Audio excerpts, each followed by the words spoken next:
Well, it's a privilege and an honor to share the testimony of my life and telling you how my journey started here at Siloam. But it started many, many years ago, growing up in a Christian family that was very instrumental in laying the foundation for my faith, laying the foundation for my calling, a Christian family that was very instrumental in the life of the church that I grew up in, coming from a denominational church, coming from a background where we were involved in everything, from Sunday school to youth, to just being raised even and trained in the denominational church as a pastor. So answering the call of God was at the age of 16, just minding my own business, sitting in the back of the church with all the other young people. And then one day our pastor at that moment in time was ministering from the book of Isaiah chapter 6. And in that he was asking the question, and he read the part where God was asking Isaiah, who will we send and who will go for us? And whilst just sitting in the back of the church and playing around as normal, it was the first time in my life I heard the audible voice of God. The audible voice of God that said to me, you've got your plans for your life. But what are my plans? What is it that I want you to do? What's the purpose that I want you to fulfill? And ever since that moment when I heard the audible voice of God speaking, I realized that this was God calling me to a higher purpose, calling me to a greater purpose, calling me to a destiny that only He has for my life. So I remember that moment in time and going through high school, and now we're getting into the parts of high school where you have to apply to all these different universities and all these different places you want to go and study. And I remember going to my mom the one day, and she was standing in the kitchen and she was busy cooking. And I said to her, Ma, I think the Lord is calling me. I think the Lord is calling me to ministry. And I think I need to become and answer the call of God to become a pastor and in the house and in the church of the Lord. And my mom started crying, and I couldn't understand why she was crying. And I'm thinking maybe she doesn't want me, to answer this call to ministry. And then my mom started relaying the story that when I was young, when I was a baby, I can't even remember what age that was. Apparently I was sick, so sick and ill to the point that I was almost going to die. And when that was shared with me, she said that at some point, the doctor said to her that it won't be long and she just needs to make me comfortable, and if something happens, it happens. And she said she took me to the Lord in prayer in her bedroom, and she laid me on the bed and she said to the Lord that if you save him, I will give him to you. I will give him to you in service of you, in service of the call. Now, growing up in, again, as I said, a fundamentally very Christian home, my mom, my dad being one of the pioneer members of our then denominational church called the Church of the Nazarene in Port Elizabeth, where even in my grandmother's home in 49 Constantine Road, Shorterville, the Church of the Nazarene was birthed in the whole of the Eastern Cape. So the legacy of faith runs deep. The legacy of faith runs so deep that, my dad also answered the call of God at some point in his life. And at some point, trying to pursue it, and with all the challenges of life, gave up on pursuing that call, but always involved in ministry, always leading in ministry.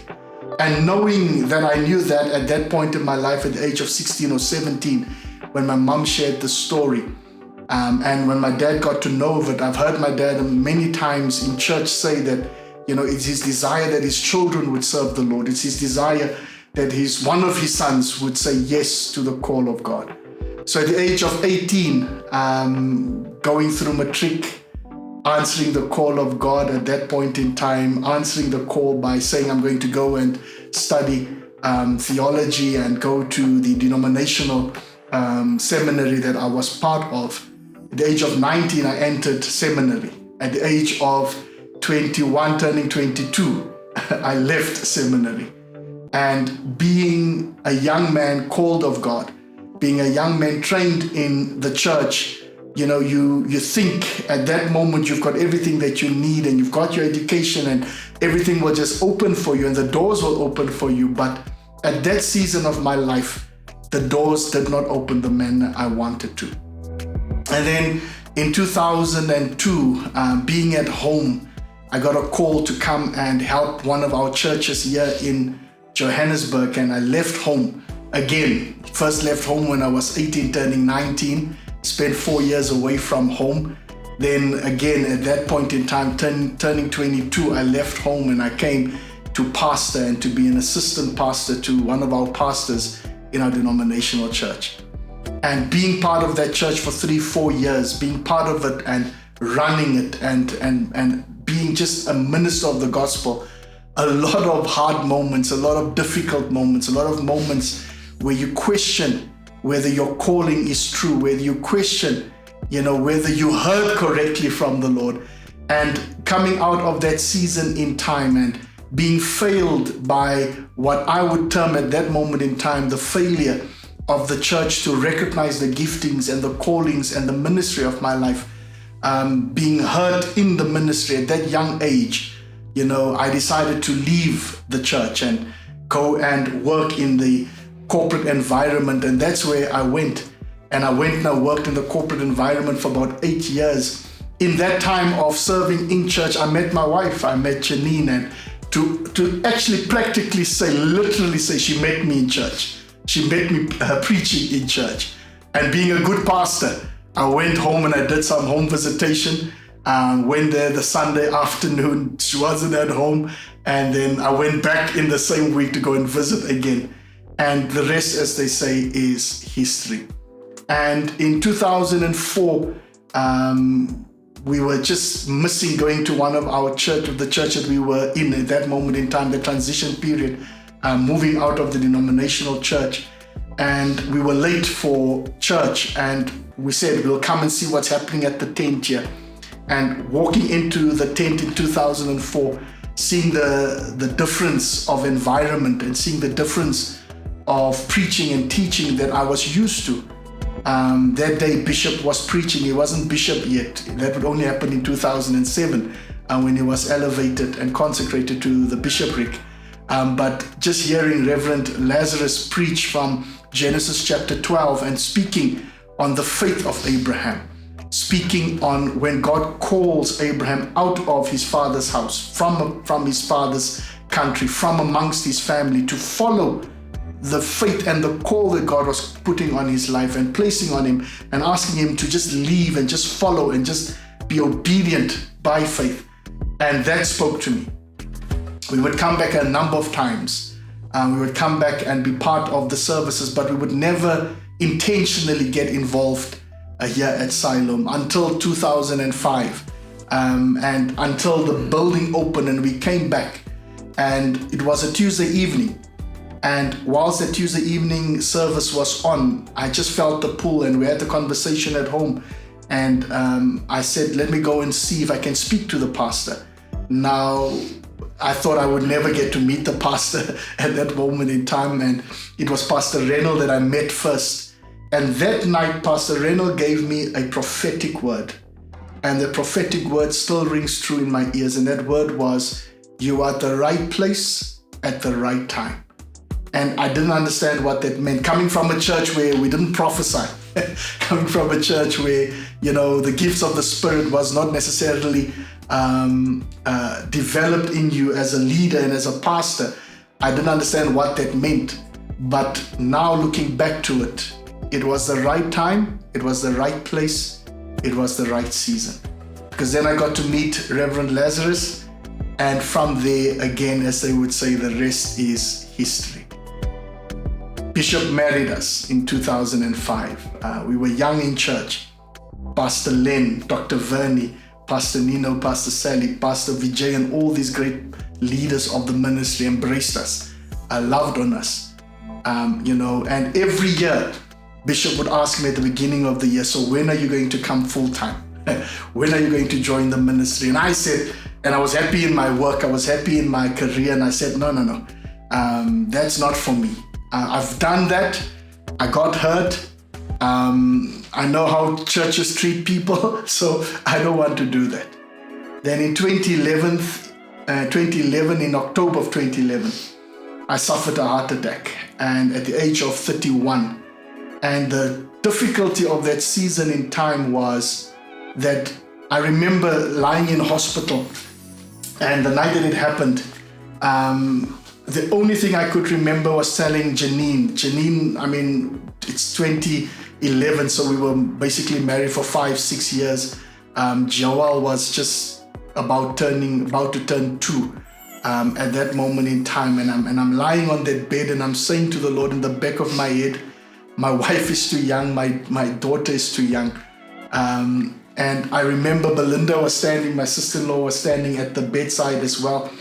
And the only thing I said to her was this. I said, call Bishop and ask him to pray for me. And, and I knew, because it's already 2:30 in the morning, so I knew Bishop, normally his routine was he would pray from 4 o'clock in that morning. So I said, call Bishop and tell him he must pray for me. And then they knocked me out, because I was in the throes of actually having my heart attack. And the doctor said they don't know if I'm going to come out of this. So they had to knock me out. They had to make sure that I was out. I only woke up the next day. And the next day when I woke up, it was at that moment in time, visiting hours. And I'm lying in the ICU. And throughout the night, you could hear the alarms go off. And even in that moment when I woke up, alarms were going off and people were dying next to me. In that time that I was in ICU, at least 3 or 4 people died. I remember that very vividly. And as I'm lying there, it's visiting hours. Bishop and Pastor Nino walks in, and I'm lying there and I'm all hooked up to all these things. And Bishop looks over to me and he says, so is this what God had to do to you to get your attention? And I'll never forget that. And I'm lying there, I'm thinking, look at this uncle. I'm in a place of pain. I'm in a place of difficulty. And, all he can ask me is this what God had to do to get your attention? And at that moment in time, my career was going well. That moment in time, I was not looking to do ministry at all. And 6 weeks later, because normally it's a 6-week recovery that you go through, they had to do quite a few things. And I remember the day that I went to fix the hole in my heart that they found. And I was lying in the bed, and the senior sister that comes to do the bloods came into my room, and she asked me, what happened to you? I said, I had a heart attack. She said, how old are you? I said, I'm 31. She says, what did they find? I said to her, they found a hole in my heart. And at that moment in time, she started crying.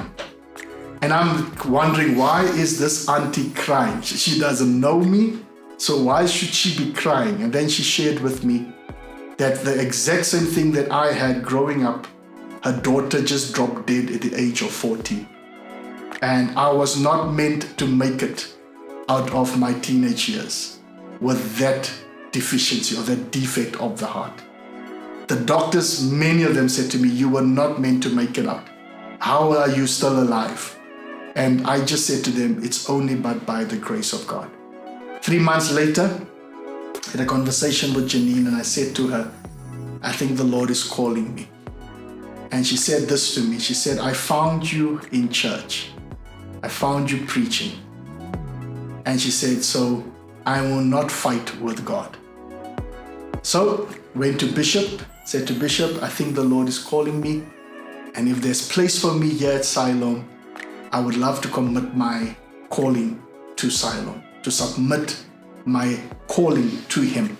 Remember, we were already involved in ministry. We were youth pastors at some point here at Siloam. We were home fellowship leaders. We were serving all of the visiting pastors that came. So we were already quite involved, already preaching as well at Siloam. So it was never meant or never came to Siloam with the idea that I would lead and I would become a pastor. Firstly, it's just as a pastor.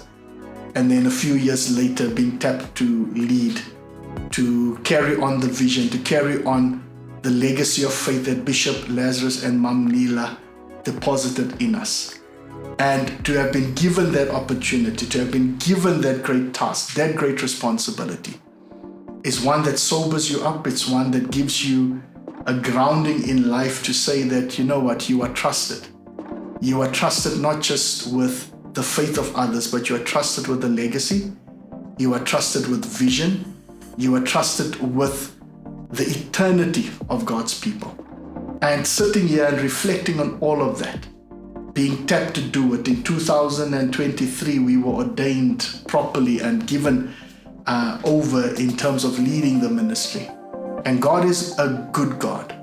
And we give honor to our visionary leaders. We give honor to our pastor. I call him my pastor, Bishop D.A. Lazarus. We give honor to all the leaders that have made Siloam such an amazing place to be at. We give honor to the young leaders that are coming up. We give honor to those that have gone on to eternity already.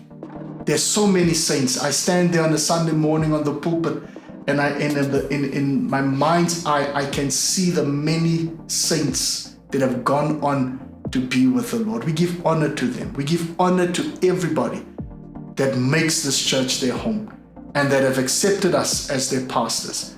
And we give honor to God most of all for the call that is placed on our lives. And we know where we are going and where He's taking us to is greater. We've done much and we've done well, and He will take us even further for His glory. So Siloam, when God calls, you'll never know where it will lead you. You'll start in some dusty little town, in some dusty little place, but God will call you further than what your dreams could ever be. So I thank the Lord that I could share my testimony with you. My family and I, we are committed to Siloam. We are committed to what God is calling us to be and to do here at this great church. Walk with us, pray with us, believe with us, have faith with us, serve with us, and let's see what the Lord will do for us over the next 20, 30, 40, 50, however many years He will have us here at Siloam. Be blessed.